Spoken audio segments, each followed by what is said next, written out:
Alright, so you guys are used to seeing me play the workshop on this channel, but actually we're going to be talking about the game today. And this is going to be really exciting stuff because this is not a lie. A couple days ago, Blizzard emailed me and I had to sign an NDA talking about the biggest update coming to the game, and it has to do with 222, the role queue. It has to do with, like, I have literally a whole PDF of just hero changes that are coming. It's like 2 pages worth, and we're going to be talking about it all. So I hope you guys are going to have some fun with me here today. So I'm going to show you the exact thing Blizzard sent me, and I hope I don't get in trouble for this. It says I can share. Do not share until July 18th after 11 a.m. Pacific time. So let's start. The first thing that they're telling me, introducing role queue. So this is something that a lot of people have been talking about. It's been this and hero bans. We're gonna get the role queue. Jeff had talked about this in a dev update a little bit ago. On July 18th, we're introducing a brand new role queue system that gives players the power to choose which role they play in their games. And it's exactly what you think. And you're gonna be locked into 222. So you can pick if you want to be a tank, a healer, or a damage. And so they tell you, like, they're going to outline specifically how it works before you queue into comp and quick play. Players choose which role they want. And the matchmaking system will then create a team comprised of 2 tanks, 2 supports, and 2 damage, like I've already stated. And then once they enter the match, players can choose heroes only in those roles. So you can't choose anything else. Once you've picked tank and you're in the match, only the tanks are available to you. And at the end of the game, players will return and can go through the whole process again. So this is something that I talked about in a video. The only way that this was going to work to get people to not only play damage, role incentives. The incentive is and queue estimates. As we've already seen some numbers, role incentives, each of the 3 roles will have its own queue, and players will be able to see the estimates for the wait time for each at the role selection screen. So you will know how long you're probably going to wait for. As a damage player, it could be 15 to 30 minutes if things still go the way they go. And tanks are going to have an instant queue, and healers are going to wait like probably 1 to 5. And that's really cool that we get to see the numbers and that there are going to be incentives to help incentivize a more even distribution of players who queue for roles that are currently in high demand. Tanks. They may get a reward. Now, may get a reward? I don't know about may. I think it should get a reward. But okay, we're going to keep going here, and I'm going to try to get through all of this as fast as possible so you guys are just constantly getting hit with information, because that's what's fun. Competitive play updates, role-specific skill ratings. So this is huge. Players will now have 3 different skill ratings for each role. You have a different SR for each role you play. That, I don't know how much personally I like that, but we'll see. I'll have to see it and play it in person. As each player's SR between roles can vary differently, matchmaking will be calculated using the SR of the player's selected role. That makes sense. If you're bronze in healer but grandmaster in DPS and you pick healer, you're gonna get bronze matches, not grandmaster. And then the rewards, that doesn't really matter. You know, you get the rewards, they'll scale it for however the timing works. Top 500 is now different. I don't think most people care, but it's now 25 games instead of 50. I'm actually top 500 as of us making this video. Flex. Live servers and role queue beta season. So this is why we see such a short season right now. Like, this is the shortest season ever in the history of Overwatch. Role queue is currently live. This will be coming out the day that you see this video, but for me, this is the day before. And I got sent this the day before today. And here's the headline. Role queue will be, and they put it in bold. Thank you, Blizzard. Role queue will be fully available for quick play and competitive play beginning on September 1st of the start of competitive season 18. It's all coming on September 1st, just a couple days before my birthday. Happy birthday to Nate from Overwatch. So that is the first document that they sent me. And so this video is broken up into 2 parts. The first part we just done. Now, by request, as you can see, there are hero updates. Read the rest of the hero changes available by request. So I reached out to my Blizzard contact and I'm like, I would like to request that document. So minutes later, I got sent yet another confidential document with 2 pages worth of hero changes. Let's dive in. So this is something that you guys know me from Workshop, but I actually play a ton of competitive Overwatch, and my roots in the community are in the competitive side. This is something we've been wanting, and this is going to be really good for the game, and that is increasing the global cost of ultimates. So it is harder to get them, a little bit slower to generate them over time. That is what we need. And slowing effects. This is kind of an interesting one. Some people may not care because it's kind of hard to read. Instead of stacking together, friendly and enemy slowing effects are now separate, and movement speed will be reduced by which is slower. That shouldn't really matter to you right now. You'll see examples of that on Reddit and Twitter. Don't worry about the wording of this now. So let's get to Ashe. This is our first change. Her reload time per round is decreased from 0.3 to 0.25 seconds. She reloads a little bit faster. And Blizzard gives a good example, because I know that was supposed to be a downside of Ashe, is she's supposed to have kind of that drawback, but to balance out the power of her gun, so we want to be careful not to eliminate that completely. They want to give her still a slow reload time, but not so overbearingly slow that she's bad. So Brig, and this is what literally everyone in the community has been asking for months, a complete rework. She is now, and Blizzard says it somewhere in the document, it is completely changing her to feel more like a support instead of just this super survivalist hero that can't die. And as we read through some of these, and we don't want to get, I'm not going to say every single number here because you'll see the patch notes, but she's really been changed. And on top of the global, and I thought this was cool, on top of the global increase of ultimates, Brigitte's also is getting increased by 10%. So she's getting hit by, is that 22? Yeah, so Brigitte now gets her ult 22% slower. Yes. That's good. Barrier health reduced from 500 to 200. That was the biggest change I've been saying since she came out, is that, you know, it's funny. I was like, I don't think Brigitte is as overpowered as everyone says. The main problem is that she just has too much health. Her base health and her shield health is 99% of the problem. I think Blizzard found that out. Her shield is getting like cut in half.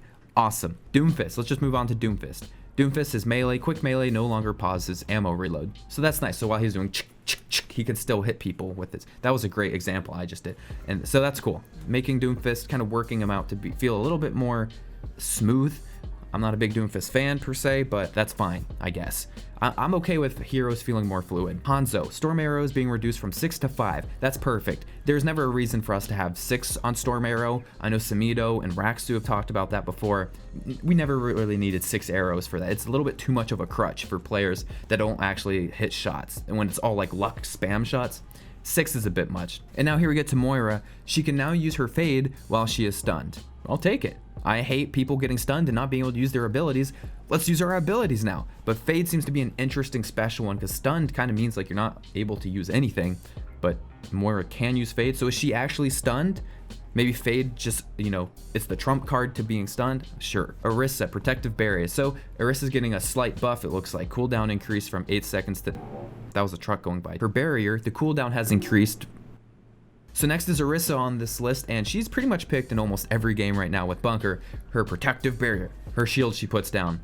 The cooldown is going from 8 seconds to 9 seconds. So she's not going to get the shield as often, which is good. She gets her shield way too fast right now. The problem really is uptime. The uptime on Orisa shields is just pretty much infinite unless your team is really good at focusing it down. Reinhardt, this is the change that everyone on Twitter, and I saw people tweeting about this for the past month or so already. Reinhardt needing some sort of passive that makes stuns not really affect him as much. Steadfast, he is getting it. Reduces knockback effects by 30%. So Reinhardt players can now begin to maybe enjoy the game again, as they have not been able to for the past like 6 to 7 months. And Sombra hack, this is I think going to make some people happy as well. Every time I record a video, the apartment complex decides to do work. Sombra hack. So Sombra, I think people are going to be happy with this. She's getting a little bit of a nerf. Now, if you get hacked, you're not going to be hacked for 6 seconds anymore. It's going to be 5 seconds. So we're losing a 1 second on our hack when we are hacked, which is good. No one likes being hacked at all. And I'm okay with some of these heroes getting nerfed, kind of pushed towards the, all right, guys, don't pick these as often. Maybe the Sombra mains will be upset, but I think the majority of the player base will be happy. Next is Sombra's ultimate, EMP. It now takes more time to cast the ultimate by just a little bit. It gives you more time to counterplay, as they say that in the developer comments. Okay, so now on to Symmetra, and I have a friend, you guys know Daniel Fenner, I play with him a bit.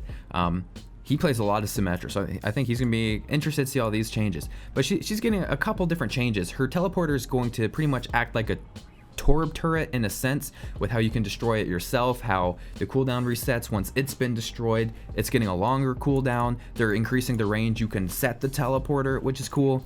And teleporter reuse time increased from 1 second to 1.5. All right, so it looks like some quality of life changes plus a little bit of it's a nerf and a buff, and I don't know, it's cool. We'll play around with it. It's not a massive change, but it kind of changes how you interact with it, like Torb's turret was. Tracer Pulse Bomb, it's essentially a revert. They're going back from, because she was nerfed to 300, but they're going back to 350. That's what was good. Tracer Pulse Bomb can now kill Bastion again, yay! Wrecking Ball, Minefield. It's an increased projectile speed from 10 to 13, causing the mines to spread out more. This makes it easier to create a wider minefield, especially from high in the air.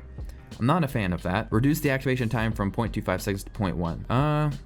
I'm not really big on Wrecking Ball buffs, but maybe people won't be playing him as much in 222. we'll see. So this is everything I have to share with you. I don't know if I'm allowed to say this next part, but I'm under NDA, so I can't say anything, obviously. I think I'm allowed to say I have been told that there's a lot more to come, and that's all I can say. And I'm not talking specifically about like hero changes or 222. There are big things happening to Overwatch, and I think I'm going to find them out within the next couple days, but this has been exciting.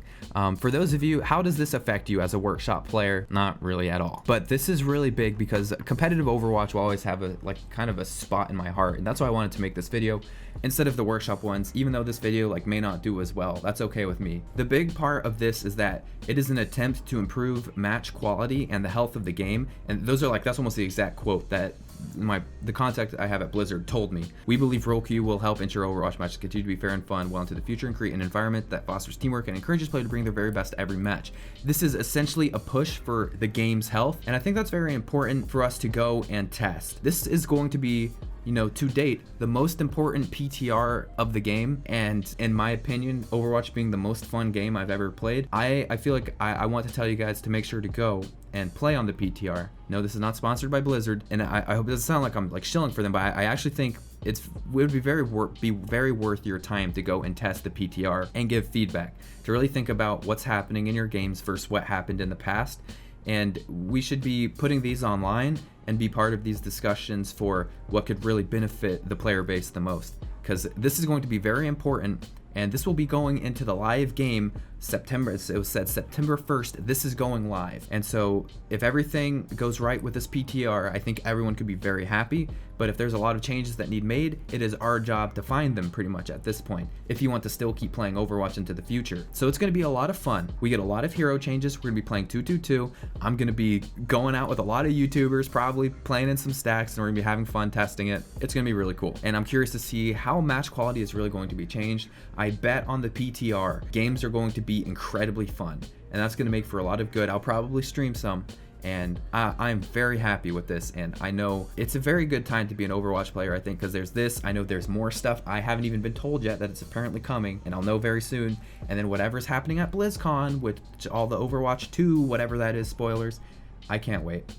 And I hope you guys had a great day, and I hope you maybe enjoyed this non-Overwatch workshop video. The biggest update in the history of the game, everybody. I did not clickbait this. It was really true, as you can tell. All right, enjoy.